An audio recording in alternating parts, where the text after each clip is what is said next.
Hello students, Education Hub YouTube channel সকলোকে স্বাগতম জনাইছো।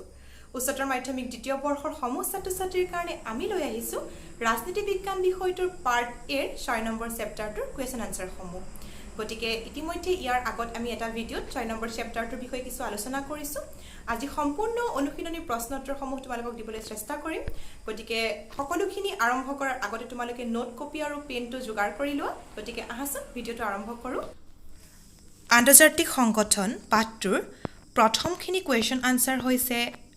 নাম্বাৰ 1 অৰ্থাৎ 1 নম্বৰ প্ৰশ্নৰ উত্তৰ। প্ৰথম প্ৰশ্নটোৱে হৈছে যুদ্ধ কৰাতকৈ বকবকনিয়ে ভাল এই মন্তব্যটো কোনে কৰিছিলে? এই মন্তব্যটো আছিল চাৰ্চিলৰ। কোৱেশ্চন নাম্বাৰ 2 ৰাষ্ট্ৰসংঘত প্ৰতিষ্ঠাৰ সময়ত ৰাষ্ট্ৰসংঘৰ সনদত কিমান সদস্যই সহি কৰিছিলে? It's a very important question. এটো হৈছে ৰাষ্ট্ৰসংঘত প্ৰতিষ্ঠাৰ সময়ত 51খন ৰাষ্ট্ৰই স্বাক্ষৰ কৰিছিলে। পুনঃপ্ৰথমে 50খনে কৰিছিলে, পৰৱৰ্তী সময়ত পোলেণ্ডেও সহি কৰি 51খন ৰাষ্ট্ৰই সহি কৰিছিলে। নেক্সট কোৱেশ্চন ৰাষ্ট্ৰসংঘৰ মূল উদ্দেশ্যটো কি আছিল? ৰাষ্ট্ৰসংঘৰ মূল উদ্দেশ্যটোৱে আছিল অৰ্থাৎ মেইন যেটো অবজেক্টিভ সেইটো আছিল বিশ্ব শান্তি প্ৰতিষ্ঠা কৰা। নেক্সট কোৱেশ্চন বৰ্তমান ৰাষ্ট্ৰসংঘত কিমান সদস্য ৰাষ্ট্ৰ আছে? আমি সকলোৱে গম পালো যে ৰাষ্ট্ৰসংঘ প্ৰতিষ্ঠাৰ সময়ত 51খন আছিল আৰু বৰ্তমান কিমানখন আছে? বৰ্তমান হৈছে 192খন 192। নেক্সট কোৱেশ্চন খালি ঠাই পূৰ কৰা। ৰাষ্ট্ৰসংঘৰ নিৰাপত্তা পৰিষদত দেশ স্থায়ী সদস্য আছে। অৰ্থাৎ ৰাষ্ট্ৰসংঘৰ যেটো নিৰাপত্তা পৰিষদ এই নিৰাপত্তা পৰিষদটোত কেইখনমান স্থায়ী আৰু কেইখনমান অস্থায়ী সদস্য থাকে। ইয়াৰ স্থায়ী সদস্যৰ সংখ্যা সুধিছে, স্থায়ী সদস্যৰ সংখ্যা হৈছে 5খন। নেক্সট কোৱেশ্চন ৰাষ্ট্ৰসংঘৰ বৰ্তমানৰ সচিব প্ৰধান গৰাকীৰ নাম কি? বৰ্তমানৰ সচিব প্ৰধান গৰাকীৰ নাম হৈছে এন্টনিও গুটাৰ। IAEA এৰ পূৰ্ণ ৰূপটো লিখা। IAEA এৰ পূৰ্ণ ৰূপটো হৈছে international atomic energy agency. Next question veto ক্ষমতাই কি বুজায়?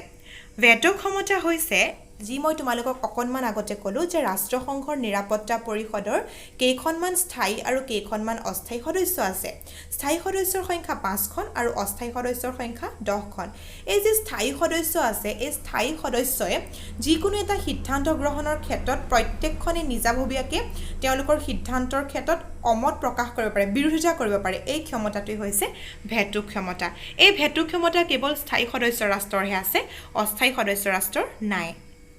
নেক্সট কোৱেশ্চন ৰাষ্ট্ৰসংঘৰ প্ৰথমগৰাকী সচিব প্ৰধান কোন আছিল?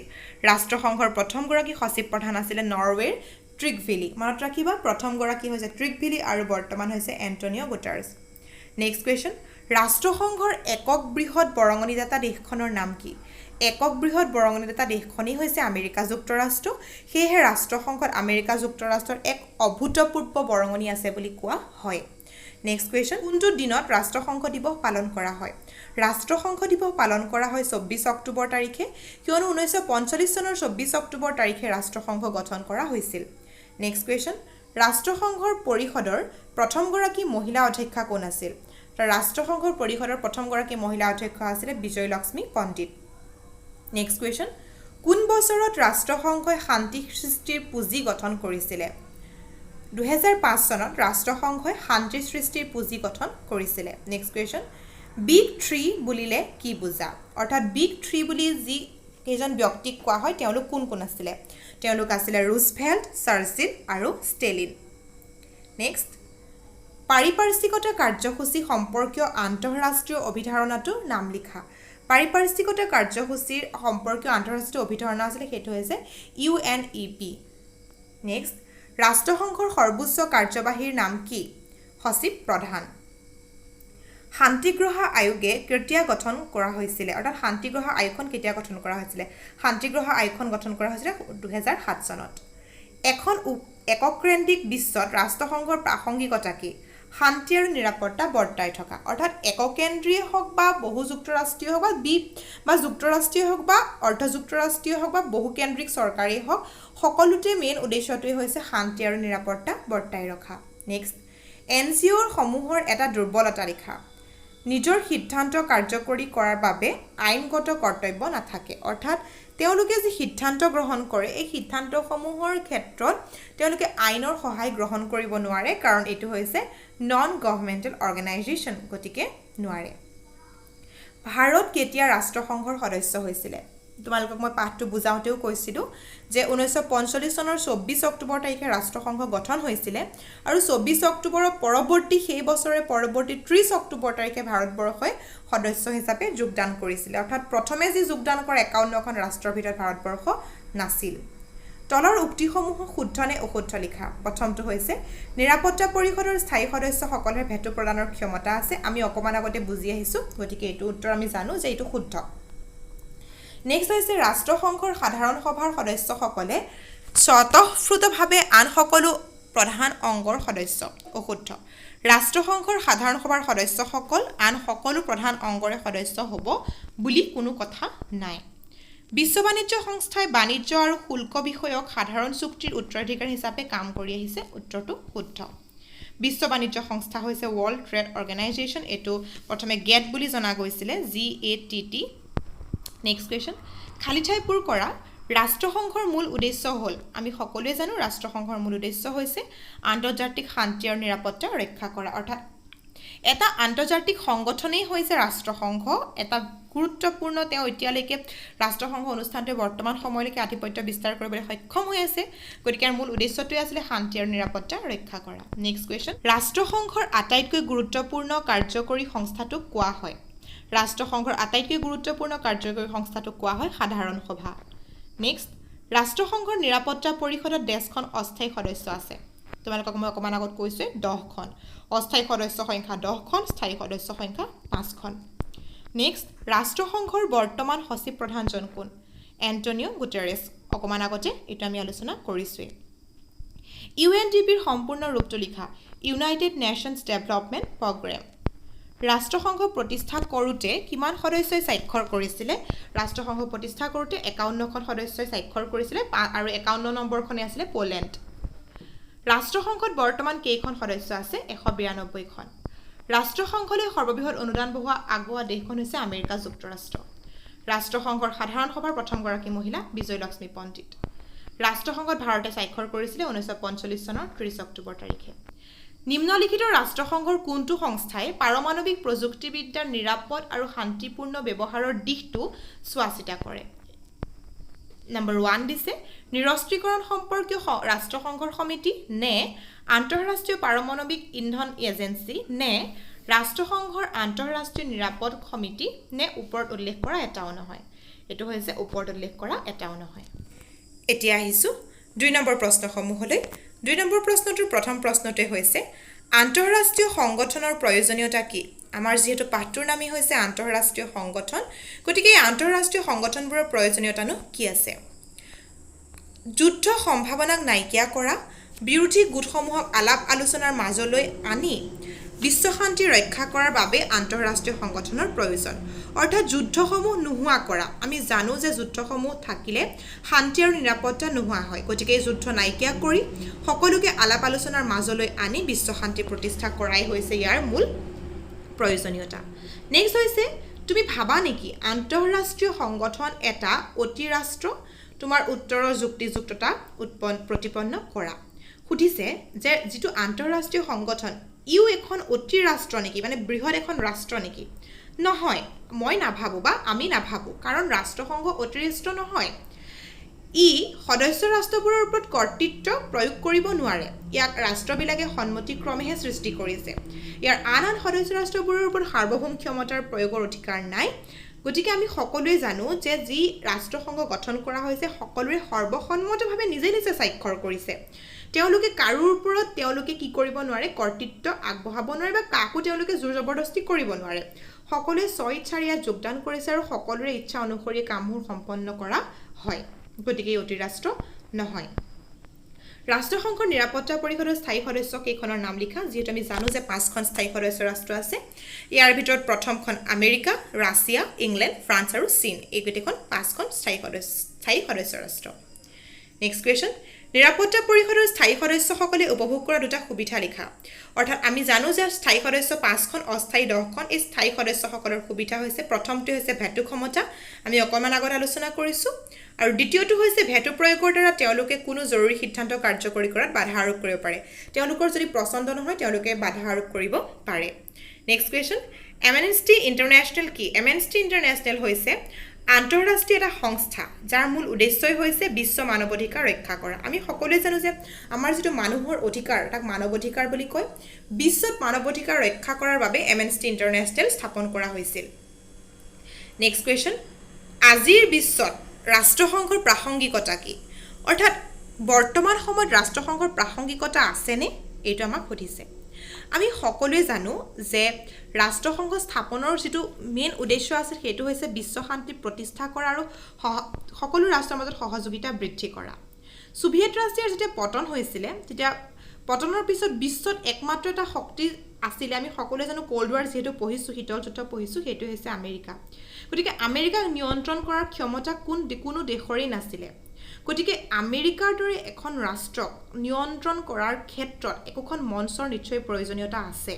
এই প্ৰয়োজনীয়তাসমূহ ৰাষ্ট্ৰসংঘই পূৰণ কৰিব পাৰে বুলি সকলো সদস্য ৰাষ্ট্ৰই বিশ্বাস কৰে আৰু আমেৰিকা যুক্তৰাষ্ট্ৰই যাতে বেলেগ ৰাষ্ট্ৰৰ ওপৰত প্ৰভুত্ব বিস্তাৰ কৰিব নোৱাৰে সেই উদ্দেশ্য ইয়াৰ প্ৰয়োজনীয়তা আছে বুলি আমি ক'ব পাৰোঁ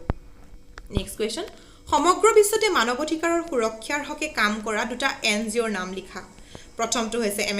এমনেষ্টি ইণ্টাৰনেশ্যনেল আৰু দ্বিতীয়টো হৈছে হিউমেন ৰাইটছ ৱাচ নেক্সট হৈছে সামাজিক আৰু অৰ্থনৈতিক বিষয়সমূহৰ কাম কৰা ৰাষ্ট্ৰসংঘৰ দুটা সংস্থাৰ নাম লিখা সামাজিক আৰু অৰ্থনৈতিক বিষয়সমূহৰ কাম কৰাৰ ক্ষেত্ৰত ৰাষ্ট্ৰসংঘৰ বহুত সংস্থা থাকে তাৰে ভিতৰত হৈছে এটা অৰ্থনৈতিক আৰু সামাজিক পৰিষদ আৰু আনটো হৈছে আন্তৰ্জাতিক শ্ৰমিক সংস্থা আমি জানো যে ৰাষ্ট্ৰসংঘৰ কেইটামান গুৰুত্বপূৰ্ণ ভাগ আছে এই গুৰুত্বপূৰ্ণ ভাগকেইটাৰ বাহিৰৰ ৰাষ্ট্ৰসংঘই বিভিন্ন ধৰণৰ সংস্থাসমূহ খুলিছে এই সংস্থাসমূহৰ ভিতৰত যিবোৰ সংস্থাই সামাজিক আৰু অৰ্থনৈতিক বিষয়বোৰ চোৱাচিতা কৰে তাৰে ভিতৰত এটা হৈছে অৰ্থনৈতিক আৰু সামাজিক পৰিষদ আৰু আনটো হৈছে আন্তৰ্জাতিক শ্ৰমিক সংস্থা নেক্সট কুৱেশ্যন নিৰীকৰণৰ ক্ষেত্ৰত ভাৰতৰ স্থিতি কি ভাৰতবৰ্ষই যিবোৰ মৰণাস্ত্ৰ নিয়ন্ত্ৰণ কৰাৰ ক্ষেত্ৰত ৰাষ্ট্ৰসংঘক সদায় সমৰ্থন জনাইছে এইটো নিৰীকৰণ নহয় নিৰস্ত্ৰীকৰণ আচলতে নিৰস্ত্ৰীকৰণৰ ক্ষেত্ৰত ভাৰতৰ স্থিতিটো কেনেকুৱা ভাৰতবৰ্ষই শান্তিৰ কথা বিশ্বাস কৰে ভাৰতবৰ্ষই আণৱিক শক্তি ব্যৱহাৰ কৰাৰ কথা বিশ্বাস কৰে ভাৰতবৰ্ষই মৰণাস্ত্ৰ ব্যৱহাৰৰ কথা বিশ্বাস নকৰে তেওঁলোকে কয় যে নিয়ন্ত্ৰণ কৰিব লাগে মৰণাস্ত্ৰসমূহ যেতিয়া আমাৰ পৰা মৰণাস্ত্ৰসমূহৰ প্ৰয়োগ হ'ব আন দেশৰ পৰাও হ'ব ফলস্বৰূপে দুয়োখন দেশৰে ক্ষতি হ'ব গতিকে এই ক্ষেত্ৰত ৰাষ্ট্ৰসংঘক ভাৰতবৰ্ষই সম্পূৰ্ণৰূপে সমৰ্থন জনাই আহিছে নেক্সট কুৱেশ্যন ৰাষ্ট্ৰসংঘৰ সচিবালয় ক'ত অৱস্থিত আৰু ৰাষ্ট্ৰসংঘৰ প্ৰথমগৰাকী সচিব প্ৰধানৰ নাম কি ৰাষ্ট্ৰসংঘৰ সচিবালয়ৰ নিউয়ৰ্ক চহৰত অৱস্থিত আৰু প্ৰথমগৰাকী সচিব প্ৰধান হৈছে ট্ৰিকভেলি নেক্সট কুৱেশ্যন নিৰাপত্তা পৰিষদৰ কাৰ্য কি নিৰাপত্তা পৰিষদ যিটো ৰাষ্ট্ৰসংঘৰ এটা গুৰুত্বপূৰ্ণ অংগ এই নিৰাপত্তা পৰিষদে বিবাদ সম্পৰ্কে তদন্ত কৰে আৰু শান্তিপূৰ্ণ মীমাংসাৰ বাবে ৰাষ্ট্ৰসংঘক পৰামৰ্শ আগবঢ়ায় নেক্সট ৰাষ্ট্ৰসংঘৰ চনদত কেতিয়া স্বাক্ষৰ কৰা হৈছিল আৰু 2006 পৰ্যন্ত তাত কিমান সদস্য আছিল অৰ্থাৎ ৰাষ্ট্ৰসংঘৰ কিমান চনত স্বাক্ষৰিত হৈছিল ৰাষ্ট্ৰসংঘৰ চনত স্বাক্ষৰিত হৈছিল 1945 চনত কাৰণ তেতিয়াই ৰাষ্ট্ৰসংঘ স্থাপন হৈছিল আৰু 2006 চন পৰ্যন্ত ইয়াত 192 খন সদস্য ৰাষ্ট্ৰ আছিল ৰাষ্ট্ৰসংঘৰ নিৰাপত্তা পৰিষদ দেশখন স্থায়ী আৰু দেশখন অস্থায়ী সদস্য আছে প্ৰথম খালী ঠাইটো হৈছে 5 খন স্থায়ী আৰু দ্বিতীয়টো হৈছে 10 খন অস্থায়ী 10 খন নেক্সট নিৰাপত্তা পৰিষদৰ গাঁথনি সম্পৰ্কে লিখা নিৰাপত্তা পৰিষদৰ গাঁথনি আমি সকলোৱে জানো যে নিৰাপত্তা পৰিষদত 5 খন স্থায়ী সদস্য ৰাষ্ট্ৰ আছে আৰু 10 খন অস্থায়ী সদস্য ৰাষ্ট্ৰ আছে এই 10 খন এই অস্থায়ী সদস্য ৰাষ্ট্ৰ 1965 চনৰ পৰা হৈছে ইয়াৰ আগত প্ৰথম অৱস্থাত 1945 চনৰ পৰা 1965 চনৰ আগৰ সময়ছোৱালৈকে ইয়াত অস্থায়ী সদস্য আছিল 6 খন গতিকে সেই সময়ত 6 খন আছিল আৰু 1965 চনৰ পৰা বৰ্তমান সময়লৈকে অস্থায়ী সদস্য ৰাষ্ট্ৰ হৈছে 10 খন সামাজিক আৰু অৰ্থনৈতিক বিষয়সমূহৰ সৈতে জড়িত সংস্থা আমি অকমান আগতে আলোচনা কৰিছো অৰ্থনৈতিক আৰু সামাজিক পৰিষদ আৰু আন্তৰ্জাতিক শ্ৰমিক সংস্থা ৰাষ্ট্ৰসংঘৰ সংস্কাৰ কিয় বিচৰা হৈছে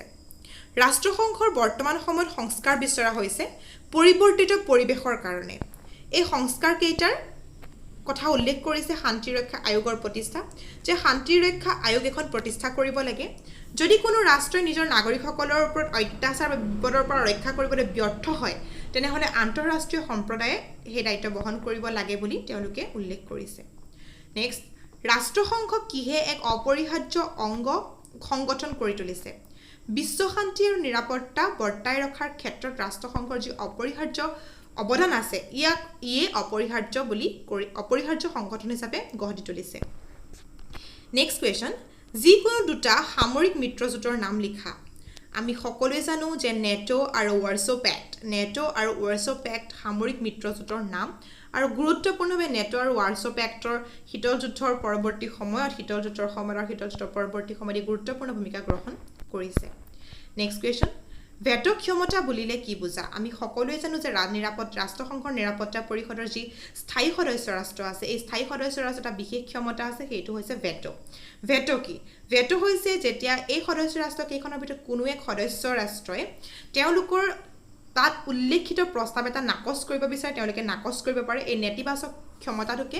ভেটো বুলি কোৱা হয় নেতিবাচক ভোটটোকে ভেটো বুলি কোৱা হয় বৰ্তমান এক মেৰু বিশিষ্ট বিশ্বত ৰাষ্ট্ৰসংঘৰ প্ৰাসংগিকতা কি ইয়াত এক মেৰু বিশিষ্ট বুলি কৈছে কাৰণ এক মেৰুকৰণ বুলি কোৱাৰ লগে লগে বুজোৱা হৈছে যেটো আমেৰিকা যুক্তৰাষ্ট্ৰৰ প্ৰাধান্যতা আছে এই ক্ষেত্ৰত ইয়াৰ ৰাষ্ট্ৰসংঘৰ প্ৰাসংগিকতানো কি আছে